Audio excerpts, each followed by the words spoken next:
स्वयंपाकात स्वादाची जान, डीएम मसाले तुमच्या घराची शान. छत्रपती शासन महिला गृह उद्योग कबनूर इचलकरंजी घेऊन येत आहेत अस्सल परंपरेची मराठमोळी चव म्हणजेच डीएम मसाले. मटन मसाला, चिकन मसाला, धणे पावडर, गरम मसाला, बिर्याणी मसाला, तिखट चवदार मसाले आणि चटणी म्हणजेच डीएम मसाले. तर आजच आपल्या जेवणाची रंगत वाढवण्यासाठी केमिकल विरहित डीएम मसाले, गृहिणींच्या मनातले मसाले आणि चटणी अवश्य वापरा. डीएम मसाले महिला बचत गटाद्वारे करणारे स्वच्छ माफक दरामध्ये म्हणजेच डीएम मसाले. संपर्क दिव्याताई मगदूम, मोबाईल 91 30 80 22 55.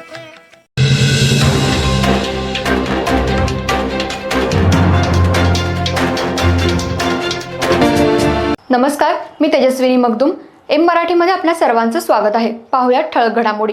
इचलकरंजी शहरातल्या महानगरपालिकेच्या जागेवर असलेल्या शहीद भगतसिंग उद्यानात लाखो रुपये खर्च करून देखील मोठ्या प्रमाणात दुरावस्था दिसून येते. या ठिकाणी असलेली ओपन जिम, लहान मुलांसाठी असलेली खेळणी, त्याचबरोबर शालेय विद्यार्थ्यांसाठी तयार करण्यात आलेली अभ्यासिका यांची पडझड झाली असून सर्वत्र मोडकळीला आलेलं साहित्य दिसून येते. पान गुटखा खाऊन लोकांनी मारलेल्या पिचकाऱ्या उद्यानाची प्रतिमा मलिन करतायत. महानगरपालिकेच्या जागेवर तब्बल 30 वर्षांपासून उभं असलेलं शहीद भगतसिंग उद्यान हे शहरातल्या नागरिकांसाठी, विशेषतः बालचिमुकल्यांसाठी एक महत्त्वाचं करमणूक केंद्र म्हणून ओळखलं जातं. तब्बल 12 एकरांवर पसरलेल्या या उद्यानाच्या विकासासाठी भूतकाळात लाखो रुपयांचा निधी खर्च करण्यात आला होता. आकर्षक खेळणी, ओपन जिम, पायवाटा, बसण्याची सोय, शालेय विद्यार्थ्यांसाठी खास तयार करण्यात आलेली अभ्यासिका अशा सुविधा एकेकाळी या उद्यानाची ओळख होती. मात्र गेल्या काही वर्षांपासून या उद्यानाची स्थिती दिवसेंदिवस खराब होत चालली असून आज उद्यान अक्षरशः मोडकळीला आलेलं दिसतंय. ओपन जिममधील कित्येक उपकरणं तुटलेली किंवा वापरायोग्य नसल्यासारखी झाली आहेत. लहान मुलांसाठीची खेळणी गंजून पडली आहेत.